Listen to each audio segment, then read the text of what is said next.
Welcome to this topic, ecology.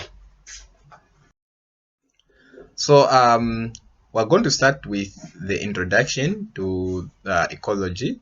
When we get done, we're going to take a look at food chains and food webs. And after that, we're going to take a look at nutrient cycles. So this video is going to end on nutrient cycles.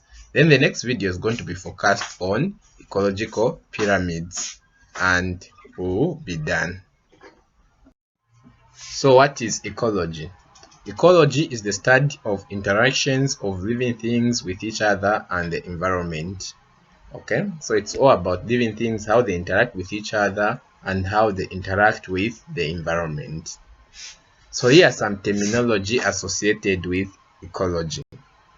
The first is ecosystem, which is defined as an area made of communities of living things that interact with each other and their non-living environment. Then the next is population. Population is just a group of organisms of the same species living in the same area at the same time. Okay, so we can have a population of lizards, which are just a group of lizards living in the same area at the same time. Okay, so for a population to be for a group of living organisms to qualify to be called a population, they have to be of the same species, they have to be in the same area and at the same time. Then the next is a community, which is just a group of populations found in the same area and interact with each other. So a community is a group of populations, different populations, not just one population. Okay, then we've got a species. So a species is defined as a group of living things that have similar features and can interbreed to produce fertile offsprings. So species are a group of living things that can interbreed and give fertile offsprings. Okay, so you can't say humans and grass make a community because they are different species, but just human beings alone make a species. Next, habitat. So habitat is just a place where an organism lives, more like a home for an organism. It can be an aquatic habitat, which is the water environment. There is a terrestrial habitat, which is the environment on the land. Okay, so a place where an organism lives is called habitat. Then there's a niche. So a niche is just the specific role a given organism plays in an ecosystem. So in a given ecosystem, there are different organisms. Okay, so the role that a particular organisms plays in that ecosystem is called the niche. Let's create an example of a simple ecosystem. We can say in a house. Okay, a house is an ecosystem. We have human beings as a species living there. We have cockroaches as a species living there. We have geckos. As a species living there. We have houseflies as a species living there. So they just don't live there. Each of them has a role to play. Okay, maybe the role of a human being. One of the role of a human being is to leave some leftover food for cockroaches to feed on.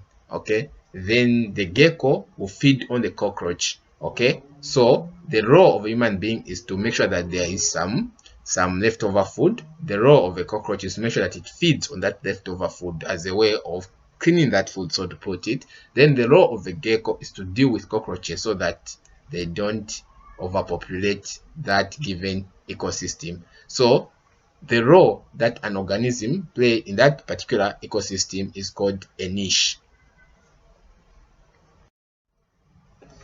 Next, look at energy flow. So the principal source of energy for any ecosystem is the sun. So all energy in any ecosystem comes from the sun. Energy from the sun is called solar energy. Solar energy is captured by green plants during the process of photosynthesis and converted to chemical energy, which is food, or to be specific, glucose, which living organisms are able to use. So all the food that is in existence comes from the sun, trapped by plants and they use it to make the food which other organisms are going to get from that plant. So because of this, plants are called producers because they are the first ones who produce the food. Animals that feed on plants are called primary consumers. They get the energy direct from the producers. They are called primary consumers. Then those that feed on primary consumers are called secondary consumers. And those that feed on secondary consumers are called tertiary consumers. Just like the way our school structure is designed, there's primary school, there's secondary school, then there's tertiary school, which is university. So even the ecosystems, that's the terminology that they use. So we go to food chains and food webs. A food chain is just a sequence of feeding relationships that begins with the producers and involves at least 3 organisms. In a food chain, the organisms are linked by a series of arrows which always point towards the organism that is feeding on another. So if we go to the definition of food chain, it says at least 3 organisms. So a food chain should have 3 organisms or more organisms. You can't create a food chain with 2 organisms. Okay, so a food chain is just a sequence of feeding relationships. So in a food chain, we're going to see that there's this organism, it's eaten by this organism, it's eaten by this organism, it's eaten by this organism. So it's just a sequence of who eats who. Okay, it's a sequence of who eats who that has at least 3 organisms. Okay, so we use arrows to show who is eating who. Then another important definition we need to know about food chains and food webs is a trophic level, which is defined as a feeding level of an organism. So to understand what a trophic level is, or a feeding level of an organism, let's create a food chain first. So we can have a food chain like a cabbage eaten by caterpillar, eaten by man, eaten by lion. So these are this is a food chain. It shows us who is eating who. So normally food chains start with a producer. Okay, they start with a producer. The producer is that organism, as we have defined, that traps energy from the sun and use it to make food. Okay, so plants are producers. Plants are producers. So after the producer, the organism that eats the producer is called the primary consumer. Then the organism that eats the primary consumer is called the secondary consumer. The organism that eats the secondary consumer is called the tertiary consumer. Then normally the tertiary consumers can also be dealt with by what are called decomposers.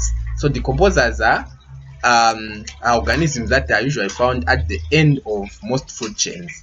So these decomposers, when this tertiary consumer dies, the decomposer is going to break down the nutrients that are in that organism, and then use and they are going to return the nutrients back to the soil.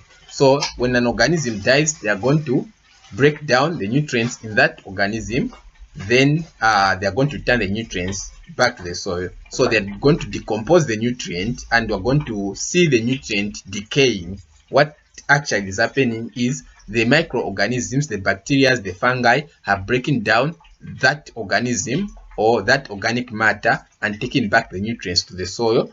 And once the nutrients are back to the soil, the cabbage is going to absorb those nutrients and create food. And once food is created, caterpillar are going to eat on that food. Man is going to eat the caterpillar which has that food, and the lion is going to eat man who has that food, and the cycle is going to continue. Okay, so normally food is returned back to the producers. However, the energy that comes from the sun, which is used to make food, is never returned back to the sun. Okay, once it's given out to the producer, it's gone. So that's how food chains work. Now, a trophic level. So producers here, a cabbage is the producer. So this producer here is a trophic level. Primary consumer, a trophic level. Secondary consumer, a trophic level. Lion, a trophic level. Okay, so in food chains, one organism occupies one trophic level. Like primary consumers, we won't have caterpillar. Okay, secondary consumers, we won't have man. tertiary consumer won't have lion. So one organism in a food chain occupies a trophic level. In short, an organism occupies one trophic level. So one organism occupies one trophic level in food chains. You're going to see a different scenario in food webs. Next, we look at food webs. What are food webs? Food webs are just a group of interlinked food chains. Okay, so different food chains which are linking to each other are called, they make up a food web. An example of a food web is this. Okay, so in a food web, we have cabbage here, which is eaten by rabbit, and also it is eaten by man. Rabbit is eaten by man, man is eaten by lion, and rabbit is also eaten by lion. Okay, then lion is eaten by vulture, and rabbit is also eaten by vulture. Okay, so this is a food web because there are different food chains here. One food chain is cabbage. We just follow the arrows. So cabbage goes to rabbit, rabbit can go to this arrow, this arrow, this arrow, so you can choose one.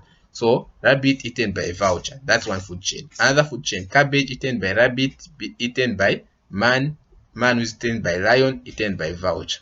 That's another food chain. Another food chain, cabbage eaten by rabbit, eaten by lion, eaten by vulture. Okay, another food chain, we can follow this arrow. So in this arrow, cabbage eaten by man, eaten by lion, eaten by vulture. Okay, so these there are a lot of food chains here which are connected. So now another difference between food webs and food chains, other than a food web having interlinked food chain, is that in a food web, one organism can occupy different trophic levels. One organism can occupy different trophic levels. So if we look at man, is man a primary consumer, a secondary consumer, a tertiary consumer, or a producer? Here we can see man feeds on cabbage, so man is primary consumer. But cabbage is eaten also by rabbit, eaten by man, meaning that if we follow this food chain, man becomes a secondary consumer. Why? Because cabbage producer, rabbit primary consumer, man secondary consumer. Okay, again, if you look at the lion, on what trophic level is it? If we follow this food chain, we can see primary consumer, we have primary, we have producer, we have primary consumer, we have secondary consumer. So lion is a secondary consumer. But if we follow this food chain, we have producer, primary consumer, who is eaten by secondary consumer, and lion becomes a tertiary consumer. Okay, so an organism can belong to different trophic levels in food webs. That's another difference between food webs and food chains. So let's summarize the differences.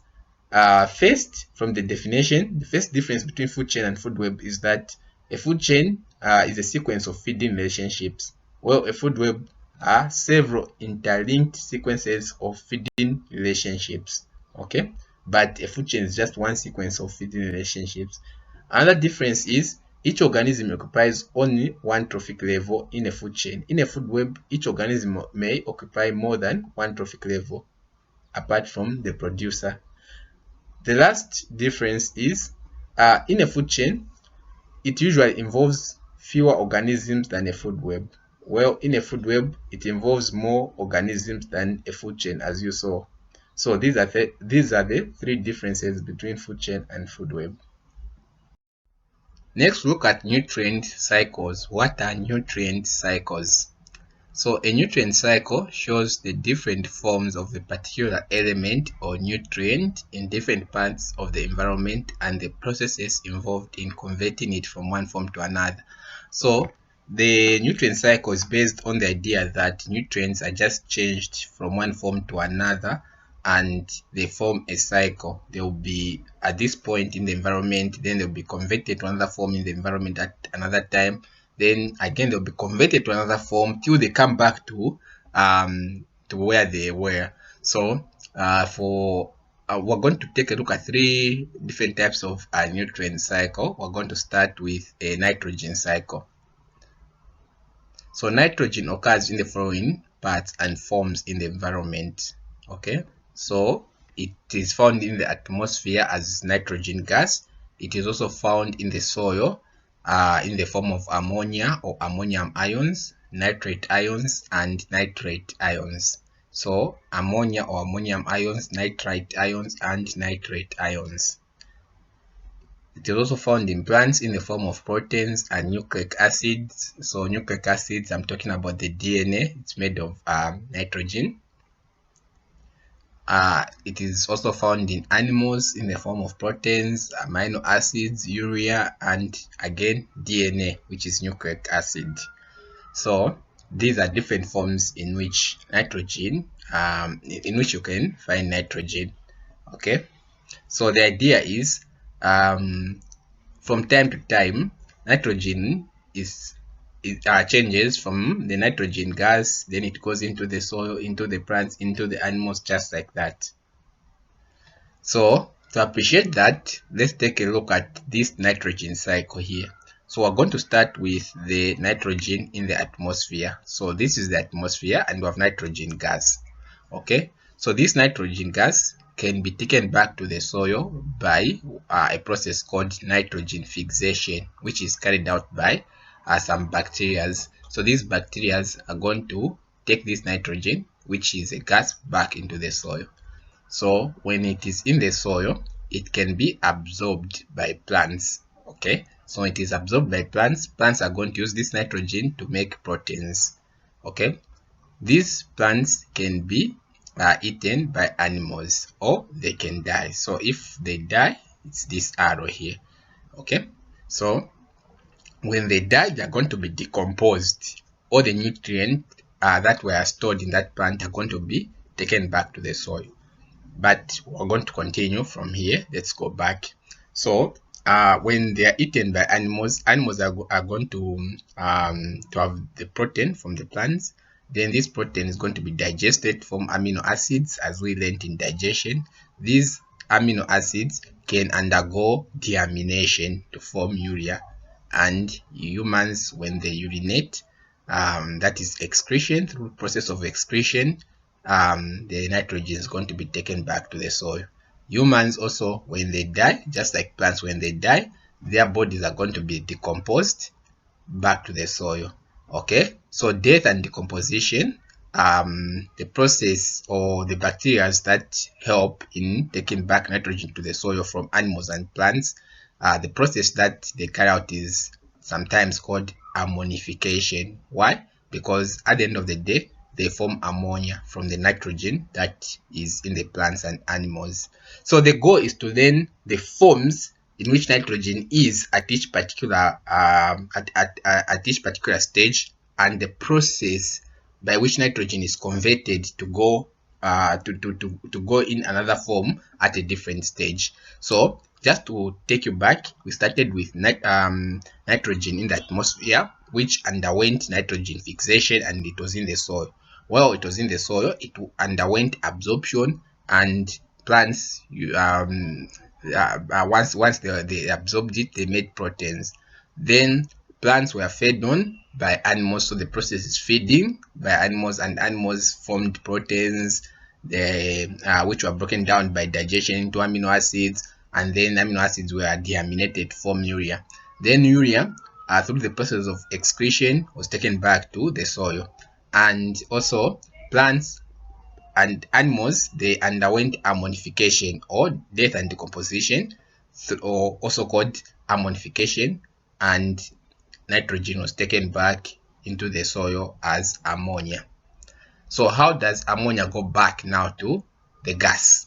So ammonia undergoes nitrification. Nitrification is the changing of ammonia into nitrite or nitrate. So ammonia undergoes nitrification and it forms nitrite, and nitrite can undergo nitrification again, form nitrate. Okay, so this nitrate now by there are bacteria here which are going, whose job is to take back nitrogen into the atmosphere.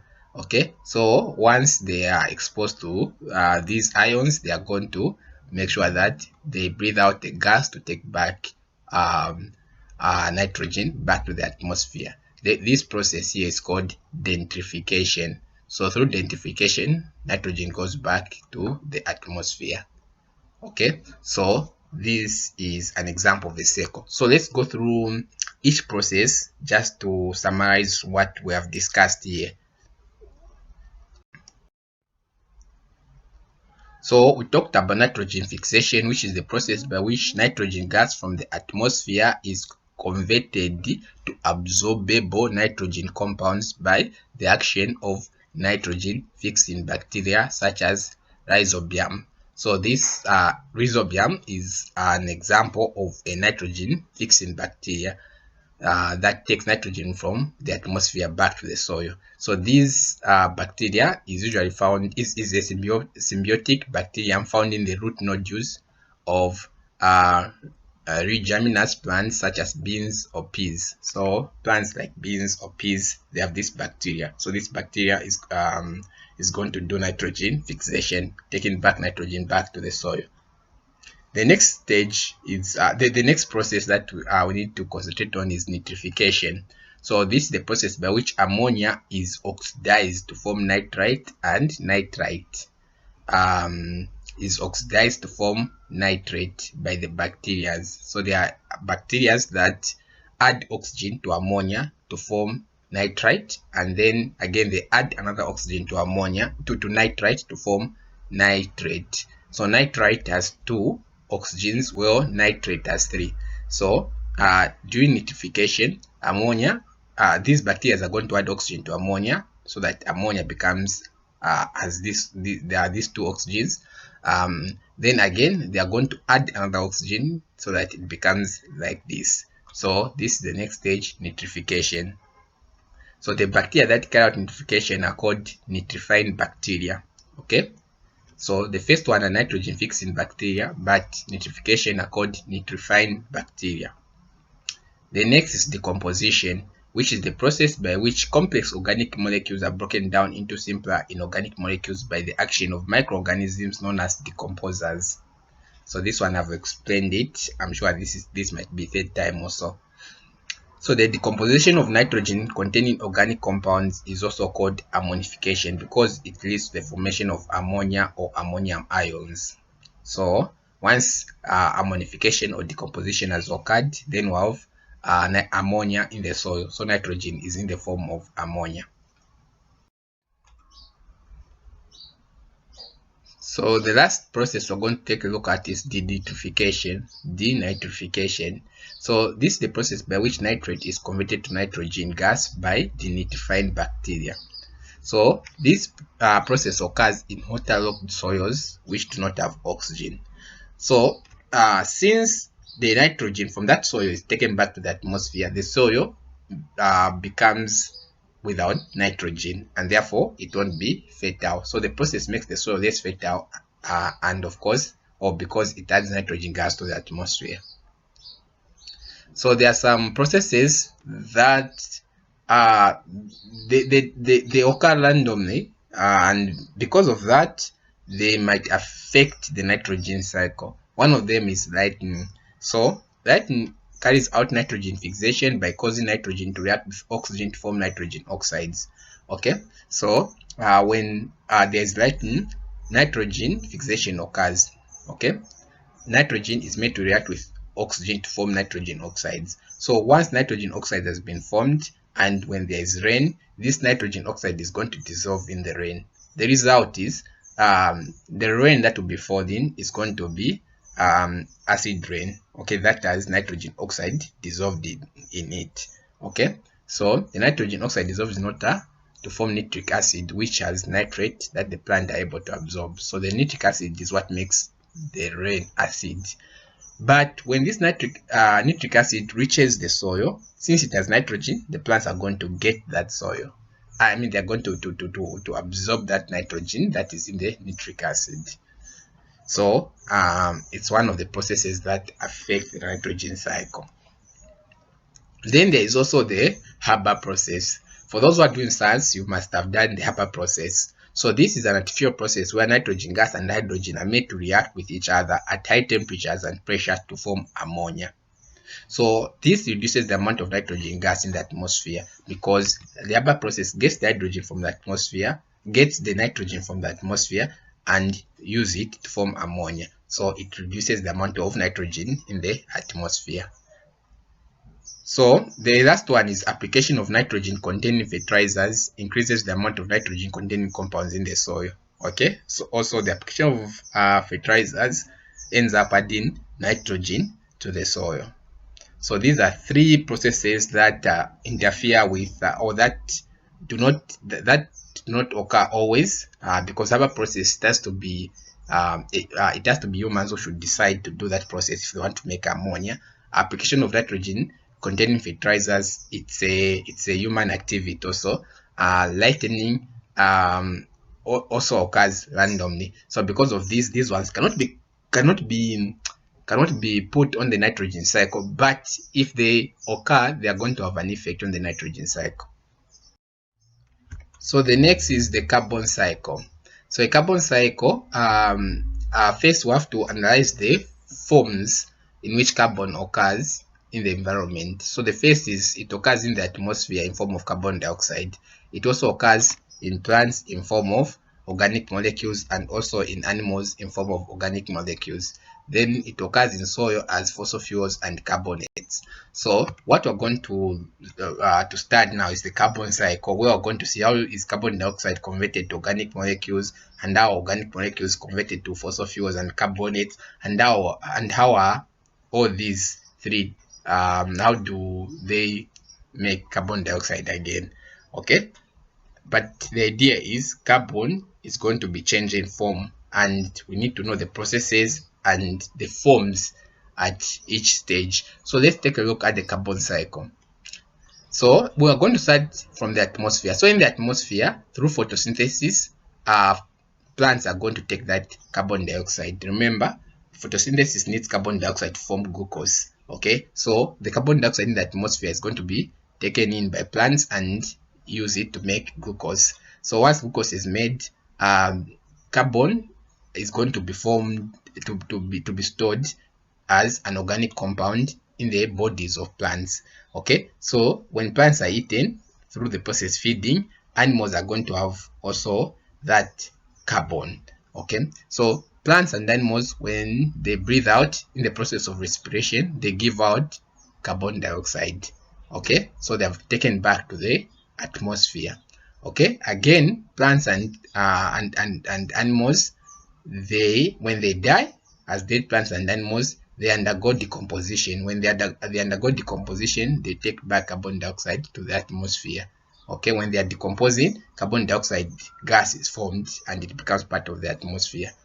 Part of these dead plants and animals can undergo a process called sedimentation, where they are where they are converted to carbonates such as limestone. Okay, so an example of a carbonate is calcium carbonate, which is limestone. So once they are converted to carbonates, after years, or if there is a volcano that has been created, a volcanic eruption can occur. So a volcanic eruption converts back the carbonates to carbon dioxide. Okay, now also dead plants and animals here, they can undergo fossilization, where they become fossil fuels. So fossil fuels are things like oil. Okay, so these ones, when you burn them, they are going to, of course, form carbon dioxide. So when they undergo combustion, they are going to form carbon dioxide. So you have to know the forms at each stage and the processes involved at each stage. It is advisable to draw a cycle on your own so that you practice. In that way, it will sync. Then last one is the water cycle. So water exists in three states, namely solid, liquid, and gas. Okay, so we're going to start how water changes from one form to another, and the processes that are involved in what is called the water cycle.